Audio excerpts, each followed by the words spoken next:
Je trouve que c'est une exposition qui est extrêmement émouvante. Elle nous transporte, elle nous emmène au plus profond de notre âme. Les pierres précieuses sont précieuses à plus d'un titre. Elles nous enseignent d'où nous venons, qui nous sommes. C'est vraiment une exposition à l'intersection entre art et science. On est vraiment dans un dialogue de regards croisés. Nous démarrons l'exposition avec le trio emblématique de l'exposition, un minéral, des gemmes et un bijou. Le minéral, c'est un rubis de Birmanie. Il s'est formé dans les entrailles de la Terre au moment où l'Himalaya se formait. Et dans la partie supérieure, le clip Fuchsia de la collection Van Cleef & Arpels, qui est un clip très important pour la technique du certi mystérieux, qui est une technique qui consiste en fait à monter des pierres sans qu'aucune griffe ne soit visible. En parlant de mystère, racontez-nous le mystère de l'origine des minéraux. Oui, dans la première partie de l'exposition, nous abordons la naissance et l'évolution de la Terre depuis 4,6 milliards d'années et nous avons défini 7 périodes particulièrement emblématiques à travers lesquelles de nombreuses pierres précieuses se sont formées. Mais maintenant, qu'en a fait l'homme? Eh bien, de l'atelier de la Terre à l'atelier des artistes, la deuxième frise de cette partie nous montre les différents emplois des pierres précieuses à travers l'histoire de l'humanité, depuis un petit coquillage de Cro-Magnon d'il y a 90 000 ans, jusqu'à tout un ensemble d'objets princiers qui ont valorisé les pierres précieuses à travers le prestige, à travers les savoir-faire extraordinaires et jusqu'à la période actuelle. Alors là, on est vraiment face à une œuvre absolument incroyable. Alors c'est l'arbre aux tourmalines du joaillier français Jean Vendôme, qui est l'un des pères de la joaillerie contemporaine et le premier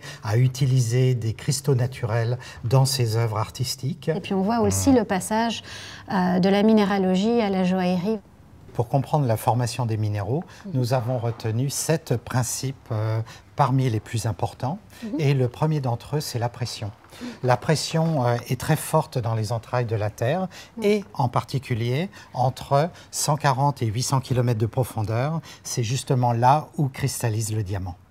Tout en bas, nous voyons le diamant dans la roche volcanique tel qu'il s'est formé dans les profondeurs de la Terre, mais aussi ce qui a permis de remonter vers la surface à la faveur d'éruptions volcaniques. Et dans la partie supérieure, vous pouvez voir un collier qui a appartenu à la reine Nasli et qui évoque les colliers traditionnels égyptiens en motif de plastron, mais avec des détails plus art déco. Le deuxième principe, c'est la température. Par exemple, la température qui règne dans les magmas à quelques dizaines de kilomètres de profondeur et qui permettent au quartz, à la pierre de lune, à cristalliser. On voit des couleurs qui commencent à être de plus en plus chaudes. Effectivement, et là nous abordons un troisième principe, celui des fluides. Ces fluides sont des corps très étranges qui permettent à certains minéraux de cristalliser, comme la tourmaline, mais aussi l'émeraude, quelquefois sous la forme de cristaux incroyables. Quelle explosion de couleurs! Oui, l'eau et l'oxygène contribuent aussi à former de nouveaux minéraux. Elles s'appellent améthyste, opale, turquoise et malachite. Alors là, la biodiversité enrichit la géodiversité en fait. Oui, puisque le vivant sécrète des squelettes qui peuvent constituer les coraux, les perles, la nacre. Tous ces minéraux que nous venons de voir peuvent être recyclés au sein de la Terre à travers la tectonique des plaques, des enfouissements divers. C'est ce qu'on appelle d'une façon générale le métamorphisme, où certains minéraux disparaissent pour en créer de nouveaux. Et parmi eux, il y a le rubis. Avec notamment 2 broches extraordinaires des années 30 en technique du certi mystérieux, où l'on voit cette nature vivante, animée, composée de courbes et de contre-courbes.